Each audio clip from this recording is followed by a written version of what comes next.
Hello, everybody, and welcome back to the Eye of Winter Classic. I'm joined here by Rhino. How are you doing, friend? I'm doing great. Doing great. We've been watching some really good games today. Not Yeah, not as much film as I'd like, but still, not never enough, never enough. it's all good. Eternal is eternal, right? Yeah, well, we were just kind of talking over the break about Control has not been doing great in this metagame. At least of the tournament. Like we've seen zero harsh rules cast. We saw one film deck for a little while that was quickly dispatched by Orcano Aggressor. So it's been pretty rough for controlling decks out there recently. Yeah, I think there also just aren't many control decks in the field to begin with, so it's hard to figure out if it's like, well, is control not doing well? Is it just a symptom of not a lot of control out there? Does nobody play control? Not sure. Yeah, I mean, I'm tempted to say that it's hard to build control decks that have a strong Shimmer Pack matchup, and the Shimmer Pack decks was one that showed up in force, and it was expected to show up in force. So that kind of leads people to say, like, well, I'd rather just smork people with Recano and try and build my deck to be tuned in that matchup. Mm-hmm. All right, so are we ready to talk about our next matchup? We are. So who do we have on deck? We've got Goblin Queen versus Kronos. Well, we saw Kronos earlier today. He was representing the Rakano banner. Mm-hmm. Still doing that because you can't change decks in the middle of a tournament yet. Anyway. And Goblin Queen is on Cambrai mid-range aggro thing. It's a slightly different take on Cambrai. We're calling it Cambrai wide or wide Cambrai. Mm-hmm. And we're not trying to say anything about their weight. Just the Well, style of play. We've got 4 Xenonoblists, which we've seen in other Cambrai aggro decks, but it really is trying to play a bit more units. Temple Scribe is really the standout card that differentiates it from a lot of other Cambrai lists we've seen lately. yeah, this is one that I think is going to be getting to 8 power much more consistently than some of the ones that we've seen before, because it has the Amber Acolytes and the Temple Scribes to draw into more power. It also is playing the Initiative of the Sands to get up to the 8 power much more quickly. This is a very, I would just kind of say fair deck at its core. It's just beefy units for interaction. All it has 4 Vanquish, 4 Desert Marshals, and 4 Valkyrie Enforcers. So your very specific type of interaction that it's really using. And I guess you could also count Sand Together in Yeah. that category. And yeah, it's kind of straddling the line between aggro and mid range. And as we were saying before, the best way to beat aggressive decks is to play like larger units and go slightly bigger than them.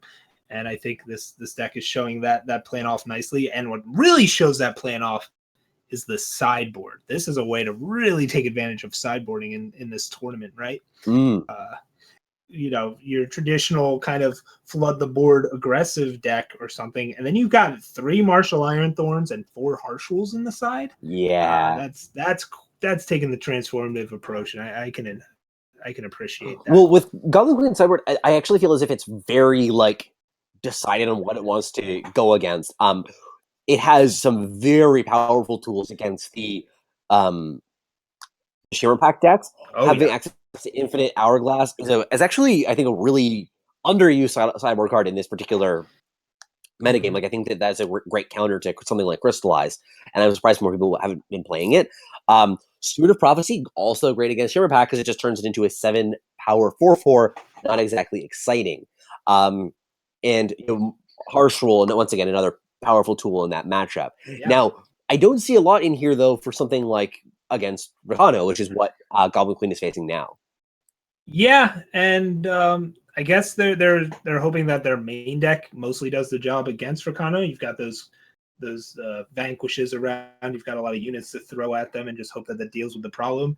The other interesting thing about this sideboard is that it's 13 cards. Which you just fell in love with immediately, I know. Yeah, I've got to say, I can understand the 0 card sideboard concept in that, you don't have time. Who cares? And I understand, 15 makes a lot of sense. You get 15 cards. 13 is confusing to me when you could just bump up any of these 3 ofs to 4 ofs or something. I mean, anything. why play 4 Steward of Prophecy when you only need 2. I I just don't guess. I understand. guess it's sending a message, it's not a very clear one to me. It's not like I understood the 0 card sideboard message. I got that message loud and clear. This message, a little fuzzy for me. um, maybe Yeah, RNG that's a offering possibility.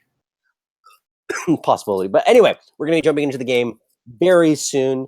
I think that I like the Goblin Queen side of this match, but at least in the pre-boarded games, once the sideboard comes in, I'm not sure exactly the plan there. I would definitely be looking at the harsh rules, but that'll be interesting. Yeah, yeah.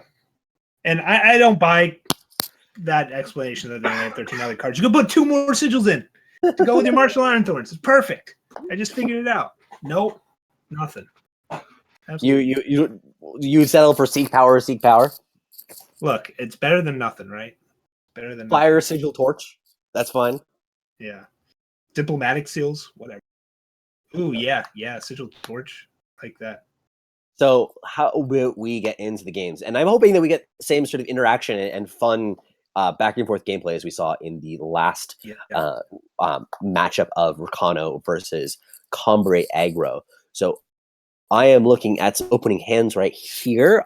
Kronos' hand, little bit power light, but functional. I think I would keep this, but I can understand it sending you back. It's unit light. You're on the draw with a 5-drop, but you've got a lot of support for that unit, and it's not like your opponent really has removal for it, so it's going to stick around. But I can see trying to find something a little better, but Send it back. It's a very borderline, and Kronos decides to ship it.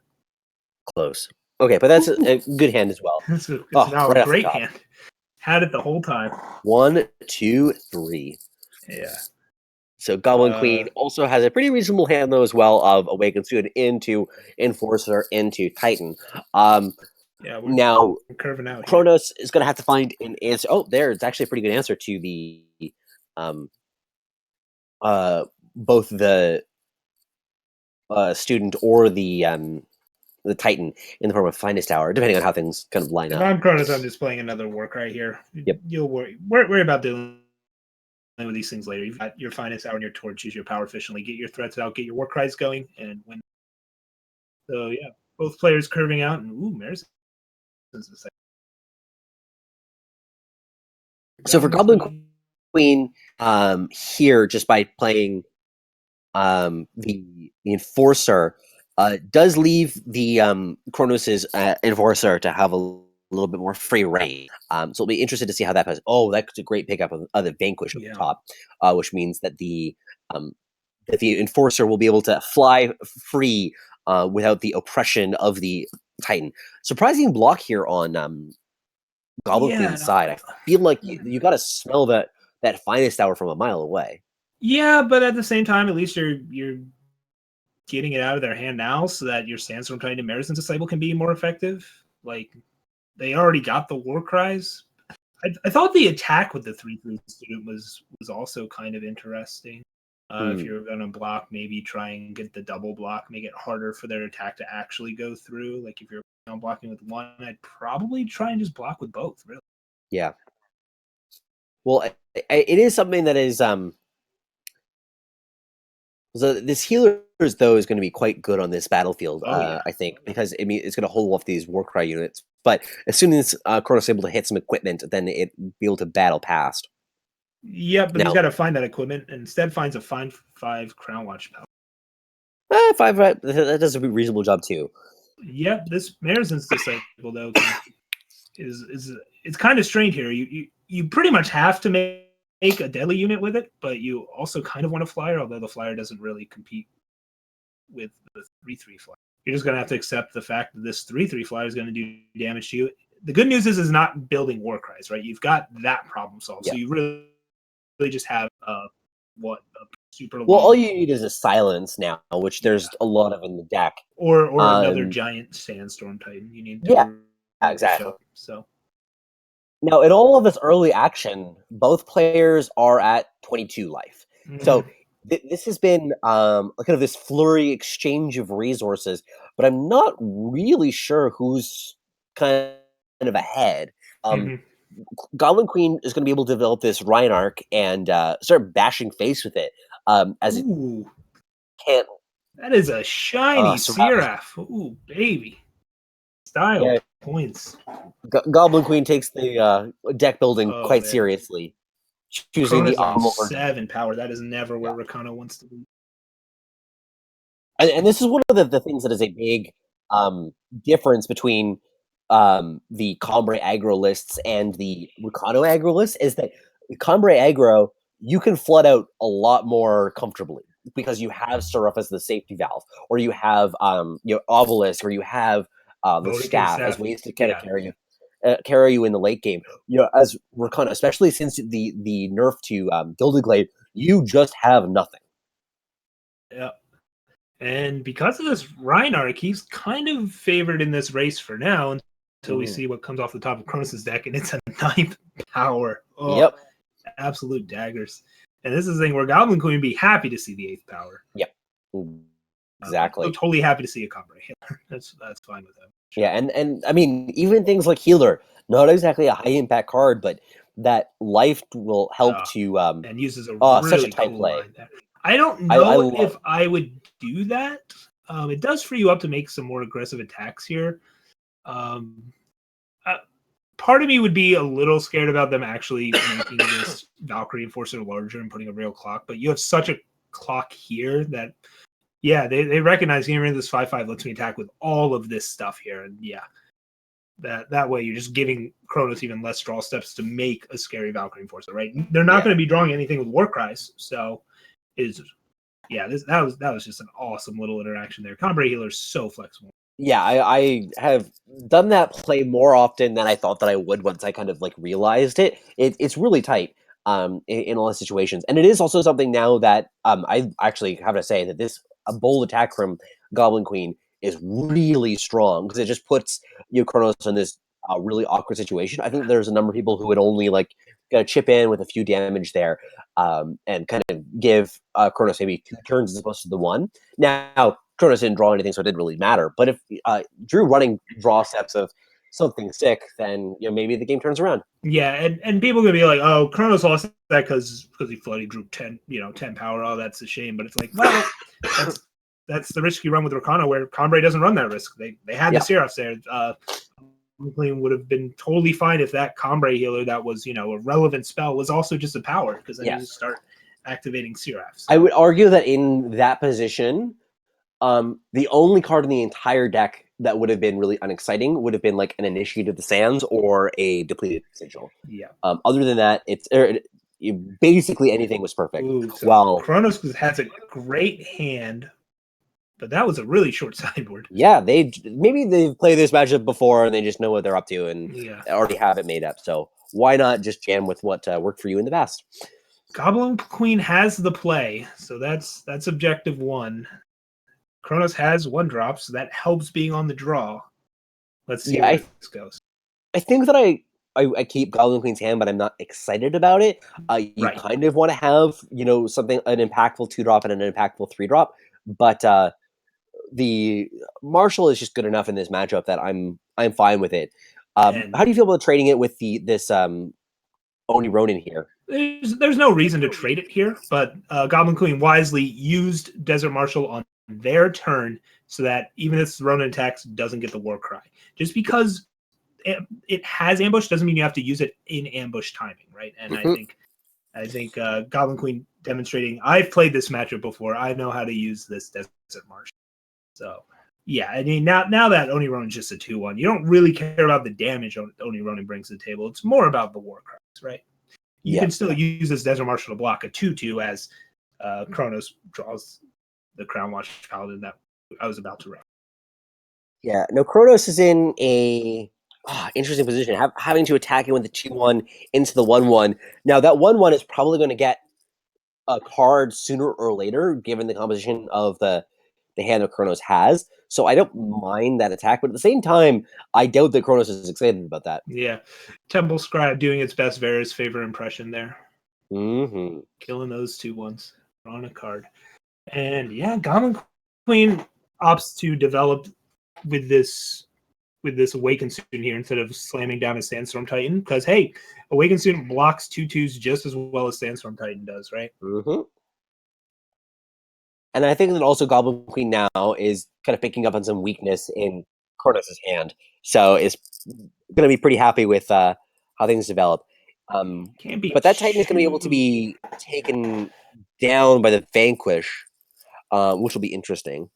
How Yeah, things so develop. if you're Kronos, you kill this Titan, obviously, and then you just do you suicide with any of these Warcries? No, it looks like he opts to keep these Warcry units back. Maybe hope to draw a torch at some point to try and get past this 3/3, something like There's a lot of tools to get past the 3/3. Sort of Icaria is another one. There's a number of ways to get past that. it. Yeah, now this is interesting, right? Because part of you wants to Desert Marshal this Pyro Knight before it grows, but now you drew the Vanquish and doesn't opt to Desert Marshal the Flyer here. I thought Mm-hmm. maybe I guess what are you going to block this 3/3 Flyer with becomes the question, right? And that's why he doesn't use Desert Marshal. You don't want to trade your 3/3 because it's holding back all these 2/2s. Yep. And Sandstorm Titan shows up and then gets silenced. Man, what a game. Yeah, but then I imagine that there's going to be Now the the Desert silence on the Marshal three. comes out. Yeah. Well, when it's a big difference between trading with a 3/3 when there's a bunch of two Yep. power units on the board versus just eating it. Now, what do you start swinging with Goblin Queen? Anything? I think you have to start putting some amount of pressure. And okay, swings in with both Well, 2/1s. I like that. these are good attacks. Now, one thing to note is that Kronos does have that 6 power and the Right. Pyro Knight on the battlefield, but Goblin Queen does have that Vanquish that's lined up for that as soon as it's powered up. Yeah. So this way, by holding back the 5/6s 3/3, forcing them to pump up. Chronos shows the Diplo seal. I don't know if I would really, I but would. it's such a minor thing. It doesn't really matter. And wow, opting to trade. I am shocked by that. Huh. So they're just going to save the Vanquish for other things? I guess he's nervous about, or Goblin Queen's nervous about this, as we were talking before, how he has no answer to this Valkyrie. And maybe one of his outs is this Valkyrie gets larger. Yeah. Cue Deep Forge plate being drawn. So now Kronos has to decide, do I put this plate on the Valkyrie Enforcer and put it into Vanquish range, but put a 2-turn clock? And yeah, Kronos goes with that, goes with the high risk, high reward rather than maybe the safer play of putting it on a ground unit and attack. Yeah, so it would even be like, for instance, you have two options. You can either do it this way, set up a 2-turn clock, or you can say it's like, okay, maybe I can do something like attacking with some chip damage, and then play that only the turn that it would be lethal, and because that would play around Vanquish, but because it would be like what, like a 4-turn clock, you're really accelerating it by like a turn with the plate. I kind of like I don't that, know. but I like putting it. I'm always a big fan of diversifying my threats, yeah. so I kind of like putting it on Outlaw because it just makes Outlaw impossible to Actually, block. Really good I attack. definitely agree with that. I think that because you're able to get in a big chunk of damage, probably even more damage that turn because like what are they going to? I guess like they can't jump block They you can't block it. properly. They can't block it Yeah, like at all. and then you It has quick still draw. have that 3 damage a turn, and because it's also not like that outlaw's doing anything in this board, right? It's just Right. sitting there. It's Yeah, you know because now what happened was yes, you went for the 2-turn kill, but it also gave your opponent way more outs to that situation. Like this Valkyrie was going to kill your opponent eventually, unless they drew their third Sandstorm Titan or something like that, where you hadn't seen a Vanquish yet. yeah. And yeah, now Kronos hard for his Gambit. I think there's merit to it. A 2-turn clock is a real thing. You're saying you have to have Vanquish or draw Vanquish here. Mm-hmm. And whew, Yeah. wow, that's a scary top deck, but it's not lethal. And Now, Goblin Queen is doing math here, right? Because you've yeah, got I'm doing math 5 worth of too. overwhelm damage. Five overwhelm damage. Yeah, it's It's definitely lethal. lethal. The most Yeah, a space. that Kronos can block would be Yeah, 5, and there's way more than that on the battlefield. yeah, So that'll be game. Well played on both sides. That was a tight decision, though. real tight, real tight. But yeah, Kronos played with fire and got burned, and yeah, whew. Goblin Queen closes it out. Reinhardt doing a lot of work there. Got Yeah, in for and basically it all of that damage. and I think that that idea, just like a little bit more damage, would set up for that Drake lethal attack as well. Yeah. So just every decision matters. Even in the game, like it's true. Like I'll definitely say that Kronos definitely flooded there relative to what he is generally hoping. But at the same time, still, that's the way that the cookie crumbles sometimes. Um, but Cookies. we are going to be going on a break. Unfortunately, Kronos is going to be out of the tournament. Goblin Queen advances, but I'm actually going to be jumping out of the booth after this. I have to go pick up my kid from daycare and hang out and do family fun stuff. But you all have a wonderful evening, and I've had a blast doing this with you.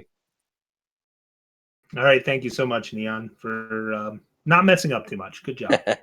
You did great. Do my best. Do my best. Okay. Have Later, fun with guys. the family.